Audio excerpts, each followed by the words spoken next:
I am the God that healeth thee. I am the Lord, your healer. I sent my word and healed your disease. I am the Lord, your healer.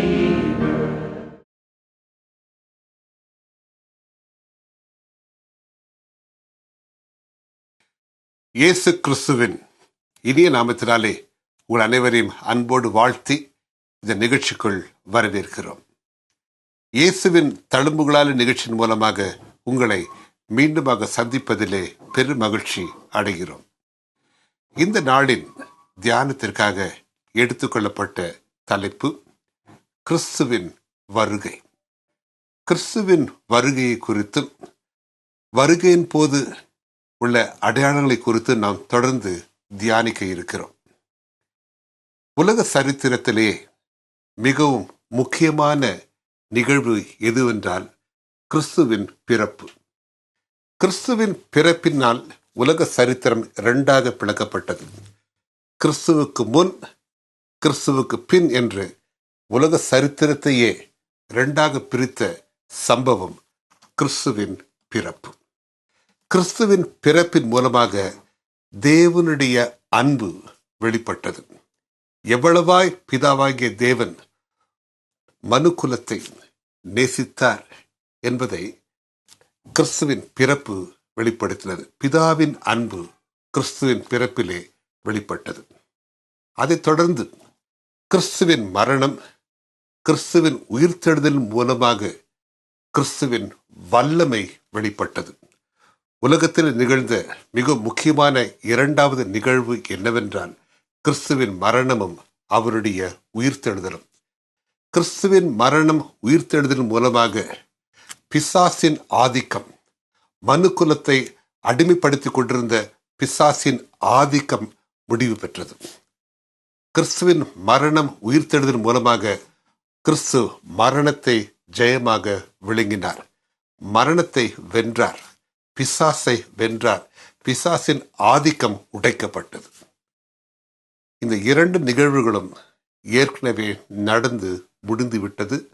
உலக சரித்திரத்திலேயே மிகவும் முக்கியமான இரண்டு சம்பவங்கள் கிறிஸ்துவின் பிறப்பு, அடுத்தபடியாக கிறிஸ்துவின் மரணமும் உயிர்த்தெழுதலும்.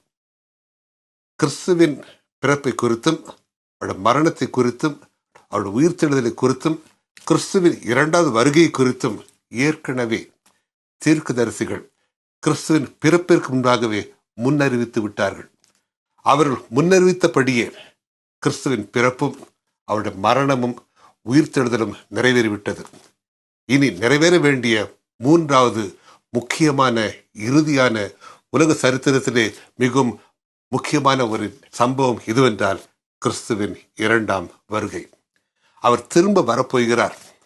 அவருடைய வருகை மிகவும் சமீபம். ஆகவே அவருடைய வருகைக்காக நாம் காத்திருக்க வேண்டும். அவருடைய வருகைக்காக நாம் ஆயத்தப்பட வேண்டும். அந்த வருகையின் போது நடந்த நிகழ்வுகள், நடக்கப் போகும் நிகழ்வுகள், வருகையின் போது நிகழப்போகும் அடையாளங்களை குறித்து வேதத்தில் நாம் வாசிக்க கேட்கிறோம்.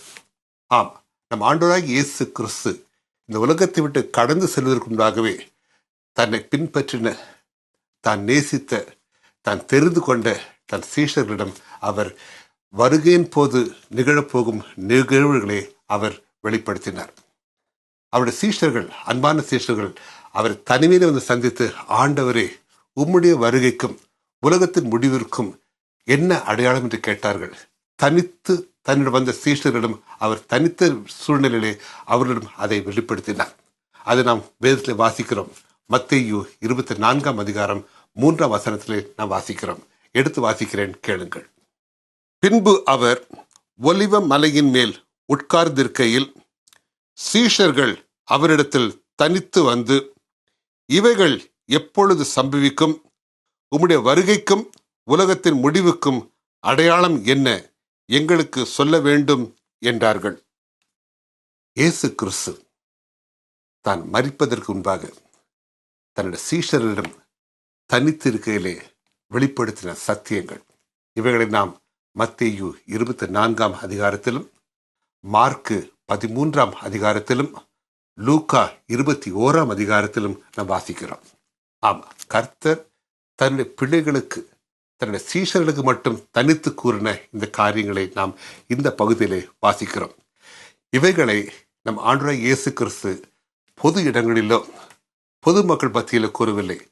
தனக்கு அன்பான சீஷர்களிடம் தனிமையிலே கூறின சில ரகசியங்கள். அவைகளை நாம் தொடர்ந்து நாம் தியானிக்க இருக்கிறோம். ஏன் ஆண்டவர் இதை தன் சீஷர்களுக்கு கூறினார்? அன்று சீஷருக்கு கூறின அதே காரியங்களை ஆண்டவர் இந்த வேளையிலே நம்மோடு கூட பகிர்ந்து கொள்ள விரும்புகிறார். காரணம் என்ன? நாம் ஒருவராகிலும் இந்த வருகையிலே, அவருடைய 2ஆம் வருகையிலே நாம் கைவிடப்பட்டு போய்விடக்கூடாது. நம் அனைவரும் அவருடைய வருகையிலே அவரை எதிர்கொண்டு அழைக்கிறவர்களாக நாம் காணப்பட வேண்டும். அதைத்தான் ஆண்டவர் விரும்புகிறார். நாம் ஒருவராகிலும் கைவிடப்படுவது கர்த்தருடைய நோக்கம் அல்ல. வருகையின் போது நம் அனைவரையும் தன்னோடு கூட அவர் சேர்த்து கொள்ள விரும்புகிறார். ஆகவே தான் ஆண்டவர் இந்த ரகசியங்களை, வருகையின் பொழுது நிகழப்போகும் சம்பவங்களை தன்னுடைய சீஷர்களுக்கு அவர் தனித்து கூறினார். என்ன கூறினார்? நீங்கள் வஞ்சியாதபடிக்கு எச்சரிக்கையாருங்கள். அவர்களை ஆயத்தப்படுத்துவதற்காகவே ஆண்டவர் இந்த சத்தியங்களை, இந்த ரகசியங்களை தன்னுடைய சீஷர்களோடு கூட பகிர்ந்து கொண்டார். அதே ஆண்டவர் இந்த வேளையிலே உங்களை நோக்கி, உங்களுக்காக இந்த காரியத்தை பகிர்ந்து கொள்ள விரும்புகிறார். என் மகனே, என் மகளே, என்னுடைய வருகையிலே நீ என்னோடு கூட காணப்பட வேண்டும். உனக்காக நான் திரும்ப வருகிறேன். உனக்காக ஒரு ஸ்தலத்தை நான் ஆயத்தப்படுத்தி வைத்திருக்கிறேன். நீ என்னோடு கூட நித்திய காலமாய் ஜீவித்து அரசாள வேண்டும் என்பதுதான் ஆண்டவர் விரும்புகிறார். அந்த நோக்கத்தோடு தான் இந்த சத்தியங்கள் அவருக்கு அன்பான சீஷரிடம் பகிர்ந்து கொள்ளப்பட்டது. இந்த வேளையிலும் கூட நம்மை நாமே நிதானித்து சோதித்தறிவோம்.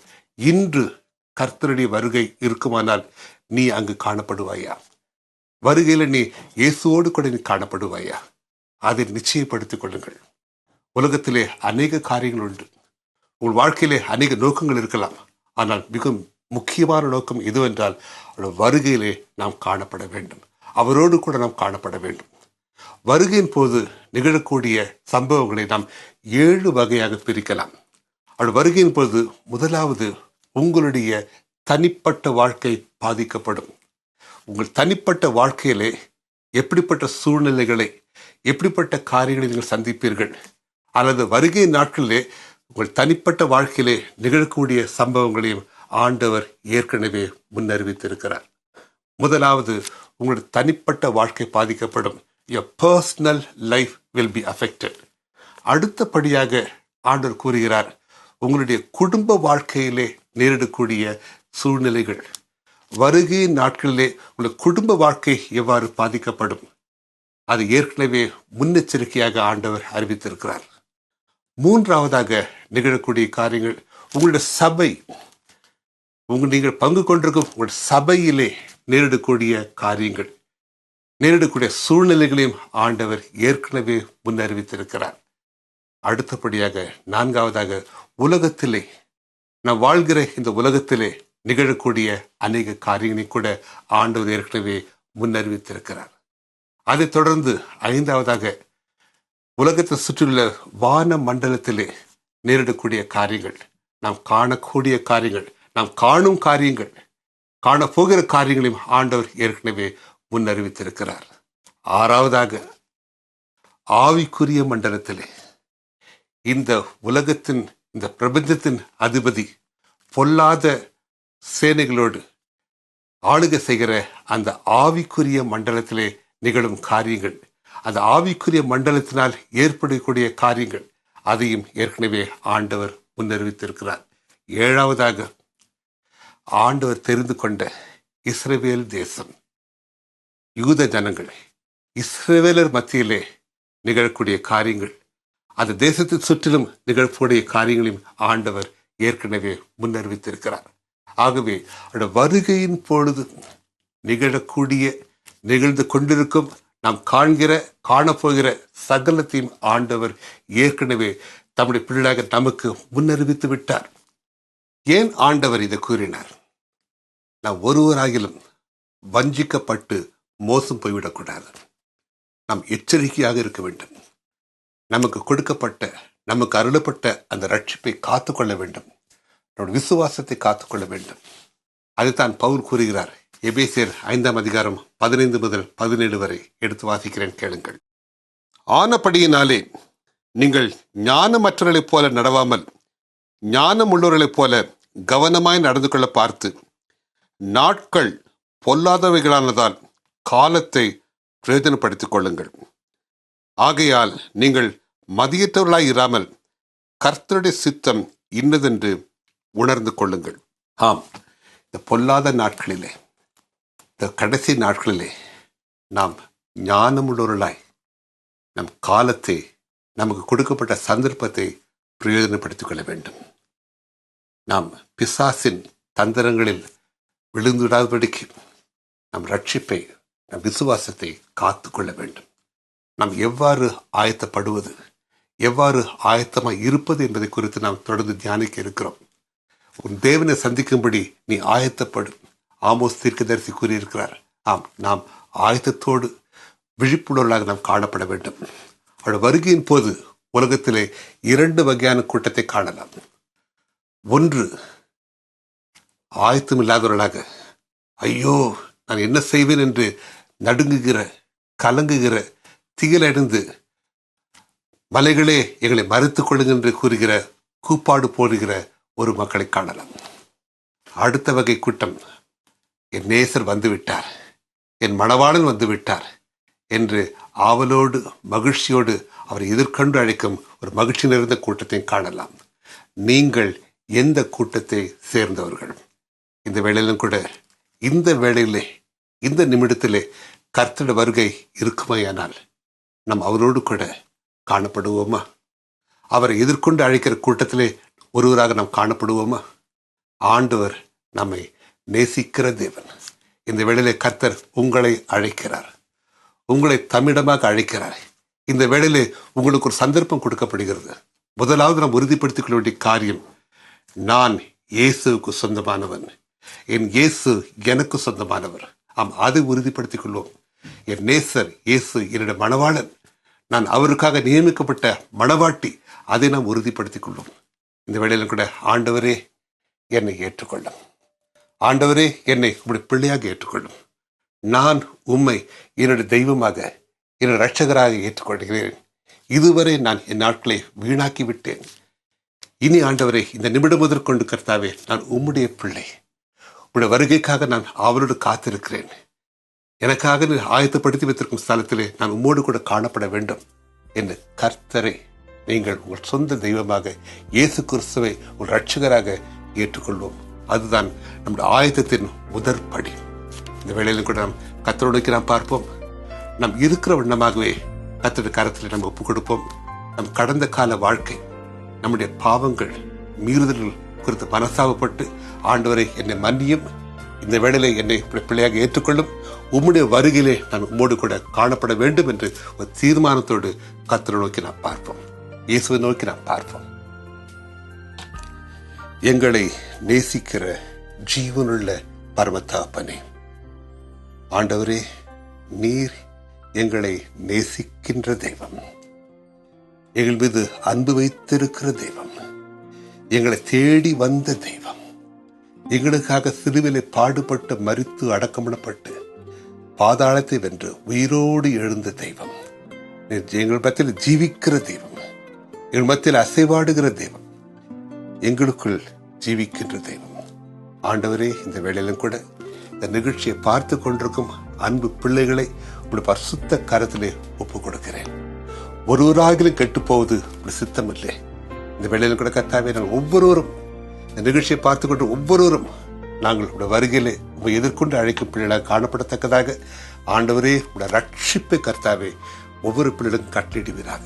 இந்த வேளையிலும் கூட தீர்மானம் எடுத்திருக்க ஒரு பிள்ளைகளையும் கர்த்தாவே உடைய பரிசுத்த கரத்தில் ஒப்புக் கொடுக்கிறேன். அவரை ஏற்றுக்கொள்வீராக. ரட்சிப்பின் பாதையிலே வழிநடத்தி செல்வீராக. உம்முடைய வருகையிலே நாங்கள் ஒவ்வொருவரும் காணப்பட வேண்டும். ஆண்டவரே, அதை செய்ய சித்தம் கொண்டபடியால் நன்றி செலுத்துகிறேன். இயேசு கிறிஸ்துவின் இனி நாமத்தில் கேட்கிறேன், பரமபிதாவே. ஆமென். ஆமென்.